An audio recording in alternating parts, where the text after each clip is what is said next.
वो अब की बार चेयरमैन के लिए मैं हाथ जोड़कर उनसे वोट की अपील करता हूं और मैं अपना कदम इस चेयरमैनी की चुनाव की तरफ बढ़ा चुका हूं। जनरल में आती है तो मैं खुद ही चुनाव का उम्मीदवार। जवाबदारी थी, बच्चों की शादियां करनी थी, उनसे निपट चुका हुआ मैं खुल करके राजनीति के अंदर। सभी को नमस्कार, मैं हूं आपका भाई नरसिंह प्रजापति सिवानी और आप देख रहे हो एनपीएस न्यूज।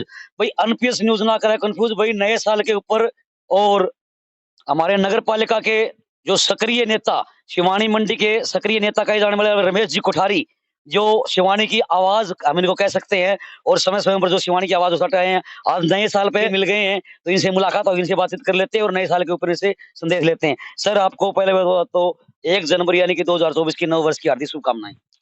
आपको भी और आपके जितने भी दर्शक एनपीएस न्यूज के हैं उनको भी हाथ जोड़कर और पूरी शिवानी मंडी और हल्का लोहारू के पूरे निवासियों को तहे दिल से इस नव वर्ष की शुभकामनाएं। और यह नव वर्ष उन्नति और पूरा खिलखिलाता हुआ इनका बीते, हम यही आशा करते हैं। जी कोठारी साहब, बात करूंगा नगर पालिका के लेकर के। नगर पालिका के चुनाव भी सिर के ऊपर है, तो अब नगर पालिका आप किस नजर से देखते हो? पिछली योजना में जो विकास होया जो ना है उसके ऊपर हम कोई चर्चा नहीं करने वाले, लेकिन आगे 2024 के चुनाव में नगर पालिका को लेकर के अपने विचार रखें।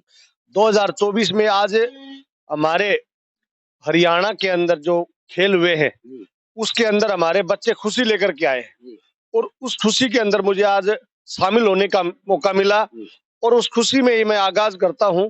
शिवानी की जो जनता है उससे मैं हाथ जोड़कर अपील करना चाहता हूं कि आने वाला जो चुनाव है वो अब की बार चेयरमैन के लिए मैं हाथ जोड़कर उनसे वोट की अपील करता हूं और मैं अपना कदम इस चेयरमैनी की चुनाव की तरफ बढ़ा चुका हूं और मैं आशा और विश्वास करता हूं कि ये कदम साथ के साथ शिवानी निवासियों के मेरे साथ चलेंगे।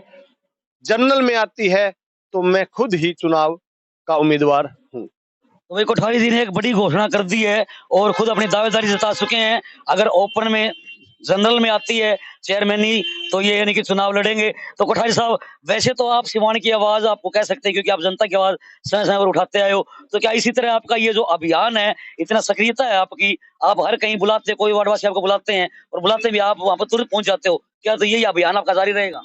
ये दर्द है जो शिवानी में विकास पहले से नहीं हुआ। पहले जवाबदारी थी, बच्चों की शादियां करनी थी, उनसे निपट चुका हुआ मैं खुल करके राजनीति के अंदर पूरा प्रभावी ढंग से पूरा लोगों की जन सेवा के अंदर पूरी उम्र बिताने का मैं कार्य करूंगा।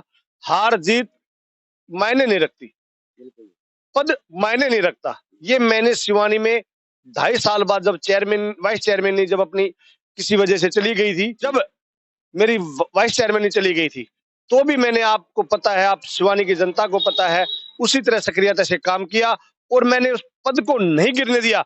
आज भी वो पद मेरे कारण ही शिवानी के अंदर है। बाकी आपको पता है कि 13 पार्षद थे, उनमें से सभी ने क्या क्या काम किया वो जनता को बताएंगे और मेरा काम तो मैं दिखा सकता हूं, बताना तो दूसरी बात है।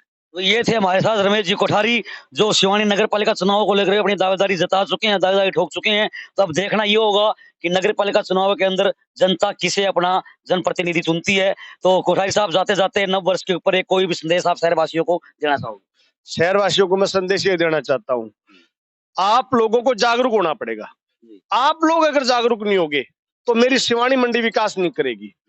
एक मैं संदेश ये देना चाहता हूँ, जब किसी कोई भी सामाजिक कार्य हो उसमें बढ़ चढ़कर हिस्सा ले, नहीं तो आप नहीं लेंगे तो और कौन लेगा, आप लोगे तो और लेगा। इस भावना से अगर आप काम करोगे तो मैं ये कहता हूं आपका परिवार विकसित होगा, आपका समाज विकसित होगा, आपकी शिवानी विकसित होगी, आपका हल्का विकसित होगा और आपका हरियाणा विकसित होगा और आपका चेहरा, आपका खिला हुआ विकसित होगा और आपको भगवान भी उस कर्म का फल अवश्य देगा। ठीक है भाई, ये थे हमारे साथ रमेश जी कोठारी। आप ज्यादा से ज्यादा वीडियो को शेयर करते हुए इनके जो प्रेरणादायक विचार है वे हर एक ग्रुप में आप ये वीडियो डालें ताकि इनके प्रेरणादायक विचारों से एक प्रेरणा मिले। तो ये क्या कि देर आप करो वीडियो को शेयर। अगली वीडियो मिलते हैं फिर। अनपेस न्यूज के लिए शिवानी मंडी से नरसिंह प्रजापति की रिपोर्ट।